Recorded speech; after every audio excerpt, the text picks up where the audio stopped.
So yesterday we had the Nasscom summit on big data. This is the first of its kind organized by Nasscom, and Mr. Som Mittal was there. And one of the things that we've come up with is to create a special interest group around analytics.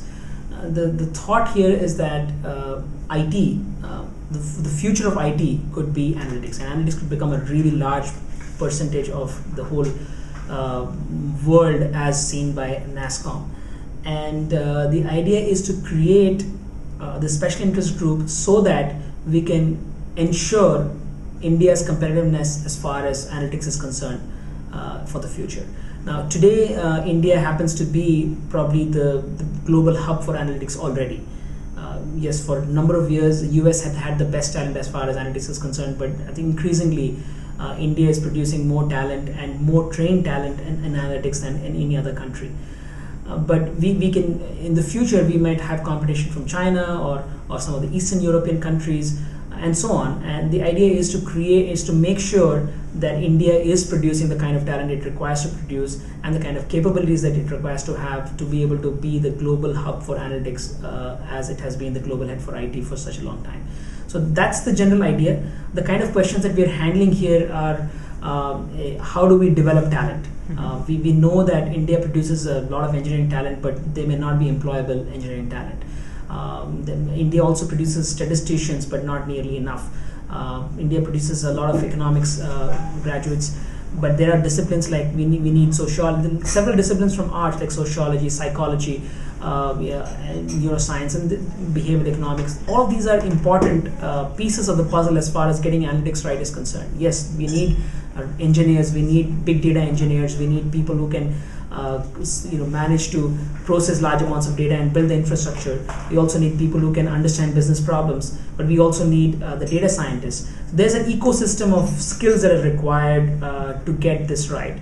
And unless we go about it with a method, it's unlikely to succeed. So that's the general idea. The pool of talent required is much more than what India is supplying right now to the world.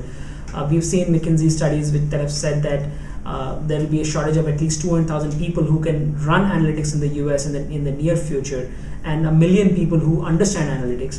And if India is going to be the talent provider to the rest of the world, we got to plan about it more carefully than we have done so far. So that's one of the problems that we're looking at, and there are a few others. So that's really the objective, to shape the competitiveness of Indian analytics industry so that it remains at the top of the global list of analytics providers. So firstly, like in the IT world, it is important to have a mix of people, a global team that's basically solving a problem. There are some aspects of problem solving and operationalizing analytics that are best done at the client premises, and given the clients are global in nature, they have to be everywhere. If any immigration bill or any bill that restricts employment, it restricts movement of people across the world, is necessarily going to have an impact in terms of the opportunities and basically the flexibility that companies have to really solve a problem. So to that extent, it might affect. Having said that, at this current point of time, I think US has a significant talent, and we don't see. We anyway believe in hiring local talent in local markets. The only reason to actually think of using the H-1B or L-1 visas to have people be in other countries is because we are not able to hire talent fast enough, and to that extent we might have to come up with new ideas as to how to solve this problem. Firstly, to talk about the ecosystem, analytics ecosystem today, and the kind of players that are interested in playing a role in the world of analytics, it's very broad. We have right from management consulting firms that want to do analytics to IT players who believe the future of their business post data warehousing and other and ERP systems and so on. The idea is to do analytics. To market research companies who now believe that the future of market research could be analytics, and then even ad agencies, and there are pure play players. And there are startups and there are product companies, there are service companies. The ecosystem is very diverse, and everybody has some piece of the puzzle figured out. The way we think about that as a pure play analytics shop is that the space of analytics itself is evolving pretty rapidly, and there is a very diverse skill map required. Like we spoke earlier, we need people from various backgrounds to come together.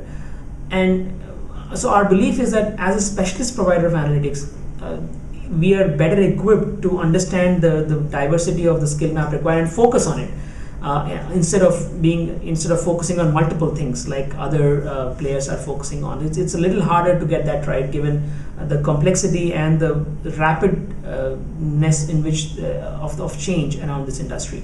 So to give you an example, we believe that the half-life of knowledge in our industry is 3 years or so. Mm-hmm. So people coming from colleges with statistics or economics or engineering backgrounds are not very equipped to handle these problems. So we need to have a very strong learning and grooming infrastructure and a learnability of people to hire those kinds of people. Secondly, the kind of people that we have to hire, we need people who have an analytics consulting background, people who can do data science kind of stuff, which involves coding and so on, people who can run large programs, BI programs, and do visual storytelling, and people who can actually create the big infrastructure which can process very large amount petabytes of data and so on.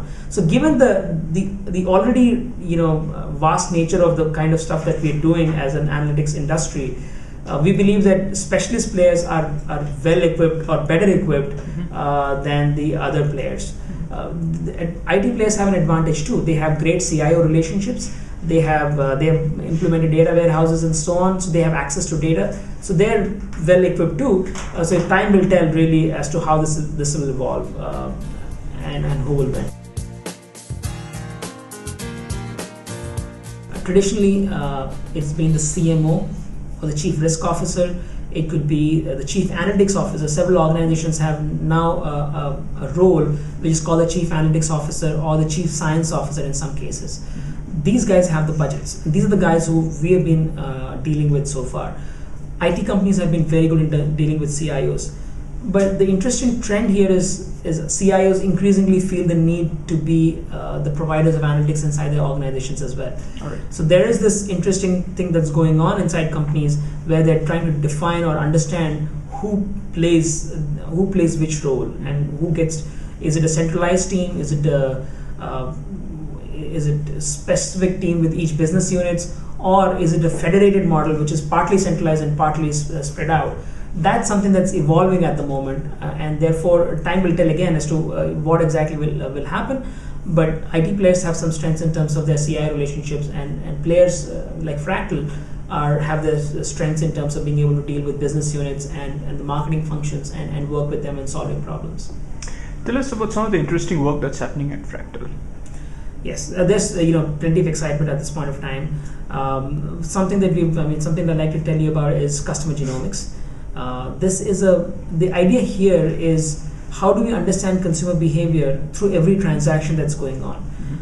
People are leaving clues behind as to what they like, what their preferences are. Do I like organic food, or do I like am I a vegetarian, or am I a professional photographer, or do I like Android or do I like iPhone? I'm telling all these things by the way I'm browsing, by what I'm buying, what I don't buy, what I say on social media. There's tremendous amount of data and tremendous amount of clues that consumers are leaving, and companies have a real opportunity to understand that and uniquely target their products to them, to make sure that they build products that consumers love. They're able to target the right offers to the right customers. They understand from the historical price sensitivity of customers. There's a lot that companies can do, and this can make a real difference to their bottom line, apart from making sure that consumers are happier too. So to do that, we have built a machine learning algorithm that is probabilistic in nature. The idea is that from every transaction, we revise probabilities of a consumer being a certain type, and we create all these kinds of labels against customers. All right. We call this customer genomics because it's almost like understanding the customer, decoding the customer's genome in terms of their behavior. It could be about their life stages, it could be about their preferences, it could be about several things. That technology and that platform is come of age, and it's become very critical. For example, if you have to recommend the right product to a customer, you need something like this. So this is getting a lot of traction. So we're building and investing further IP behind that. And as you know, we have recently announced our partnership with TA Associates, one of the most respected global private equity players, growth private equity players, Boston-based and global in nature. And we so some of the capital that we've raised is going behind building this IP. Secondly, we are expanding globally.